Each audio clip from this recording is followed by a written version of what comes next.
I'm Todd Berner. I'm from Twitter.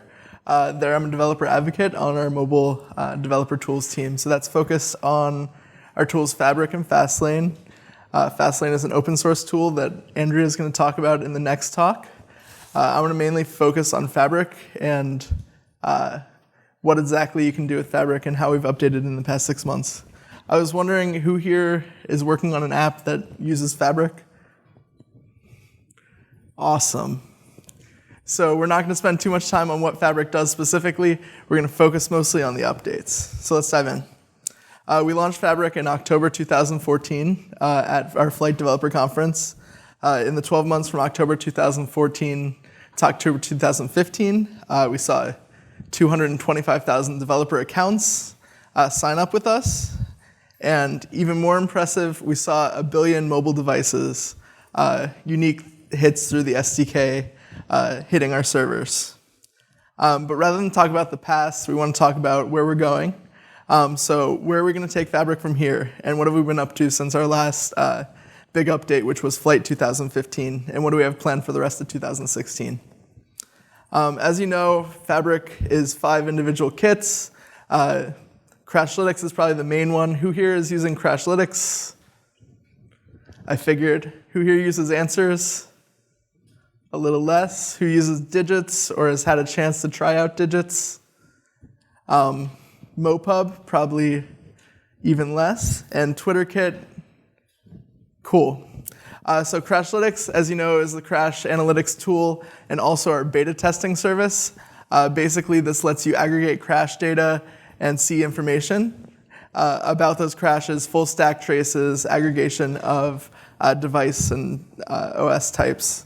Answers is basically opinionated analytics. So what that does is it focuses on how to aggregate your daily users, monthly active users, etc. Digits focuses on SMS-based auth. So we've seen more, especially in the developing world, we see a lot of people using their phone number as like the main form of identity across apps. So Digits allows you to do that for free. Mopub is simple mobile monetization. You get real-time, the same sort of native ads that you get in Twitter, but you get those in your app. And then finally, TwitterKit, it lets you harness the real-time data in Twitter in your app. But there's a lot of other services that developers use, so Fabric clearly can't cover all those use cases, and we really respect the mobile ecosystem. So instead of trying to cover all these problems ourselves, we've started working with partnerships. You can do things like payments, A/B testing, that's through Stripe and Optimizely, analytics through Game Analytics, mapping through Mapbox, and we keep all these partnerships very small because we want to bring you the highest quality SDKs. So you can install these directly through our Fabric app. So right now, our SDKs that are offered through Fabric look like this. We've coupled the native Twitter kits with a few trusted partners to create a set of SDKs that cover most of your use cases. So here's an example of installing Stripe through our Fabric app. And basically what this lets you do is it allows you to solve the installation set of the SDK. So this does things like provisioning your keys for you automatically, giving you the exact code snippets as relevant to your app, and it all gets included through the Fabric with line that I think most people here are comfortable with seeing in their app. So that lets you install your app like this. Here's an example of a code snippet. So all of this adds up to giving you a lot of power and flexibility through our tool chain, and we're continually working to improve and update these. I'd like to share more information about how we've updated the main first-party kits over the past few months, so here we go. Let's start with Crashlytics, which is our crash reporting and error detection tool for iOS and Android. As you know, quality is paramount. Right now, there's millions of apps in the App Store, and tolerance for unstable apps plummets. If you look at this, crashes not only affect your user set that come to your app and experience a crash, but it really affects your App Store reviews. We see at least 30% of negative reviews are driven by things like crashes. So this is really important not only for the individual experiencing the crashes, but for actual experience of user acquisition. So here's what a default crash from the Twitter app looks like. And we don't think that's immediately obvious. This is actually an iOS crash. So let's focus in on what that looks like. Right here, these are the main lines that cause this crash, and we don't think that gives enough information. So wouldn't it be great if within a few seconds you're notified of the file name that the crash was in, the line number, the method that the crash occurred in, and the app version. And then finally, we'll group those. So that's the Crashlytics that you're used to today. And over time, it aggregates these and shows you a graph so you can see exactly what to focus on next. Really, this is really important because you can find ways, to prioritize exactly which crashes are impacting your user set most, rather than getting random advice from beta testers or your own personal experience, because often we're only working on the features that we're actively doing engineering work on, rather than focusing on the app's breadth.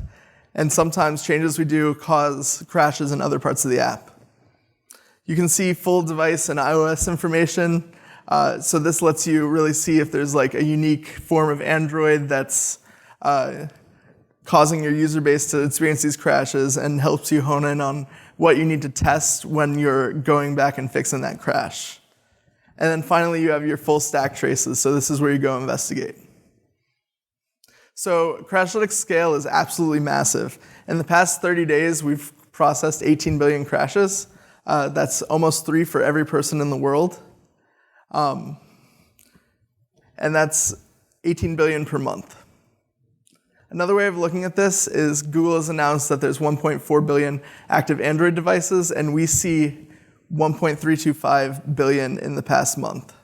So that means that we've nearly put our SDK on every Android device in the world. And it shouldn't be a surprise, because Crashlytics is really trusted by almost every app in the App Store. So let's talk about Answers and the updates there. So Answers, as I talked about, is our opinionated analytics tool. They love Answers because it's really easy to use. And basically, if you're a Crashlytics user, it's just one click to turn it on. So you're not adding any SDK bloat to your app. You're just doing one click to turn it on, and then we start sending. Basically, when Crashlytics launches and initiates in your app, it checks the Answers settings. If Answers is on, then your app is going to collect Answers session data and then send that up to us. So at a glance, you can quickly see your daily active and your monthly active users. So these are top-line metrics that we think you're going to be interested in. And you can even see real-time activity. The dashboards are real-time, so you can see exactly how many users are in your app at that given time. And it really brings the metrics that your business is looking for front and center. And it had quite a year, too. In the past 30 days, it processed 200 billion app sessions. So that's clearly many, many app sessions. Let's talk about the updates. We just added this thing called activity segments, and this lets you see the stickiness of your app and how users are migrating between different activity segments. So you have your high activity users, your medium activity users, your users that are churning, and we wanted to visualize this so you can start to understand exactly what's going on. We also show an adoption graph, so at a glance you can see what percentage of your users are on what version, and it helps you make informed decisions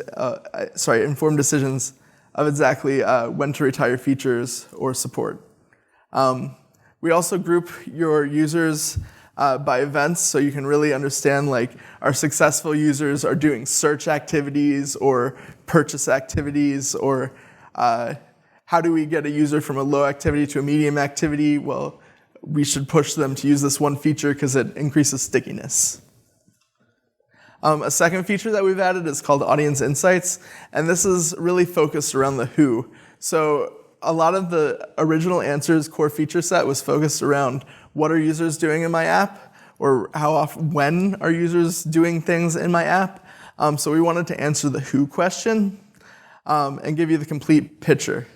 So this lets you see gender breakdown, but also interest breakdown, and it lets you, it's basically powered by Twitter's robust data set, allowing you to, basically we take the Venn diagram of users in your app that use Twitter, so Twitter users, your app users, and we show you the segment information about them that we've learned. It gives you an immediate insight into how your audience looks and means you can make future business decisions around that. But it doesn't end at that. So if you have purchase data set up in your app through answers, we can show you exactly what the difference between the users of your app that you've acquired versus users that have made purchases. So to let you focus in your marketing effort and really scale those dollars so they are more functional. Here's an example of the purchaser audience versus the overall audience. So you can break it down in all sorts of ways and slice and dice your data as you see fit, which is really essential in understanding. Finally, I want to talk about the launch day experience. So from my experience as an app developer, basically I know that launch day can be the most stressful day. You have a million things to get right. Is the backend running right? Did the release get out okay? Do you have customer service set up for enterprise apps? Are people complaining about your app? Did you introduce a bug? And is revenue steady? So we wanted to take as much weight off you as possible and give you the metrics you need to see if your app release is going well. So we have this launch day experience. And basically that lets you break down how your app is performing and immediately see if you've introduced a problem. We show you an adoption graph, so at a glance you can see what % of your audience is on what version of your app, and it allows you to make informed decisions about when to retire features or support. Here's another example of how we determine whether a release is successful or not by comparing it to previous releases and basically seeing if the crash-free rate has changed. So we know if your users are now suddenly experiencing more crashes. That's something we clearly want to alert you on, and we actually send you an email alert through Crashlytics now too. But you have to have answers activated to do this. This is only possible through the deep integration between the two services, Crashlytics and Answers, and because of that, we're in a really unique position to provide this. We also show a device breakdown so you can see who's using your app on which devices. It's really useful when figuring out what to build next or what devices to test on. Finally, we've recently introduced a mobile app of our own. So we know that you're on the go. We know you want to see information about your app when it launched. Maybe you're on your way to a trip for the weekend. Maybe you are up late at night and dying to see how that release is going. So we have a mobile app, and it's both on iOS and Android. It gives you top-line information from Answers and Crashlytics, and we're constantly investing in this, so you're going to see a ton of feature growth. So let's talk about Digits next. So we launched Digits 12 months ago, and we've seen an outpouring of interest, and we've also learned a ton. Developers across the world have really embraced Digits. I talked about how in other parts of the world, phone number identity is really considered a functional identity for across app communication. So in the 12 months since we launched Digits, we've seen an outpouring of information, a lot of feedback, and we've learned about the challenges. Digits solves 3 major problems. How users, they needed a simple way to log in people to their apps.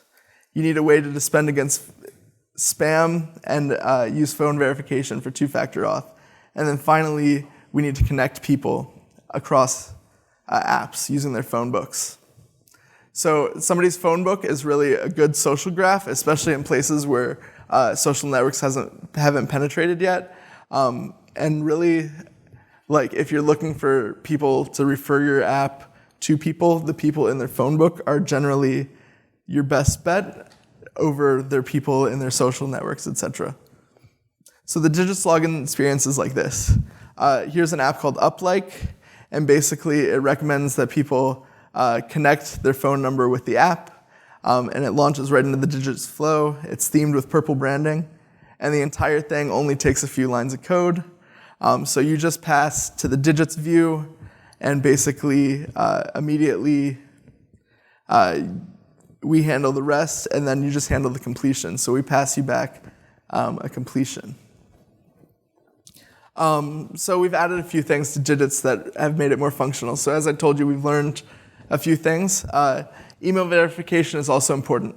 Even though users also often have phone number verification, we generally want another channel because you can't really market on the phone number channel.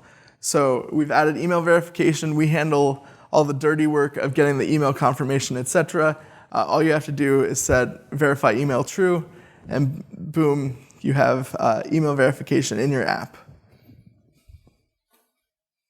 And then this is another place we've learned. So in the United States, SMS verification actually works pretty well because deliverability is really high. But across the world, there are a lot of smaller carriers that tend to, even though we deliver successfully to their servers and they actually return a success message to us, the message doesn't make it to the end user. So what we've done is add this phone verification method. So if a user, basically if a user tries twice or 3 times to authenticate via SMS, they automatically get put in this phone number flow. And what that does is it calls them and gives them the authentication code through our automated system. And that's really increased our ability to have a conversion rate above 95% for Digits, which is astronomically high considering for any sign-up flow, especially an SMS-based one. Finally, we have the final kit, MoPub, and we've added an exciting, highly converting, so a really great way to monetize your app through native video. Here's an example of it.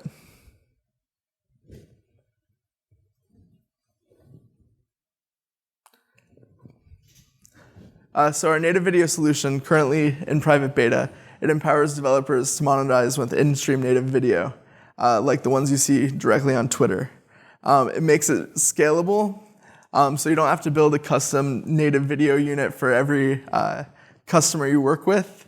You just get an easily importable little snippet of code to display video in your app. And best of all, you'll immediately get access to the 170 demand publishers on MoPub. So these are specially curated publishers with high quality content, so they won't dilute your ad with poor quality content, and you'll have great stuff through MoPub. So that's Fabric, and we want to keep growing the mobile ecosystem with you guys. So that's why we came out here today. So I want to open it up to any feedback, any great stories or bad stories you've had with Fabric. If you guys want to talk, I'd love to hear from you, and that's why we brought about 6 people from Twitter today to really talk to you guys and learn what you want to see from Fabric that you don't see now, what you love that we should keep investing in, etc. Thanks.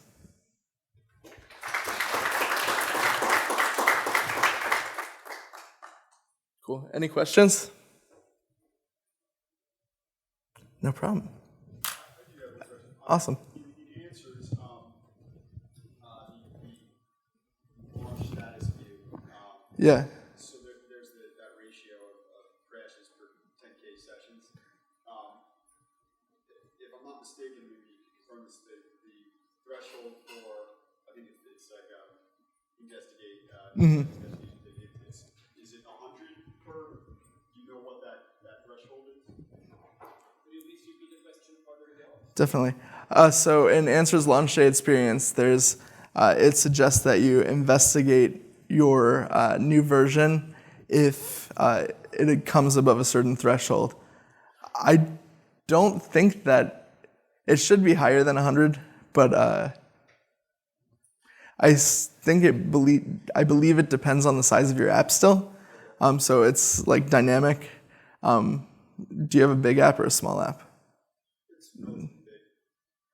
And you're seeing it at 100? For older versions, Yeah. It's been great for us bringing that number down, but Yeah. it seemed to be 100 for 10K sessions. And I was just curious if that was correct. Yeah, that's about 99%, right? Yes. Yeah, that would make sense. The target is like 98% crash-free sessions for most apps, and then for the bigger your app is, the closer that gets to 99.5, etc. We're at 99.8 now, so. Very cool. Any other questions?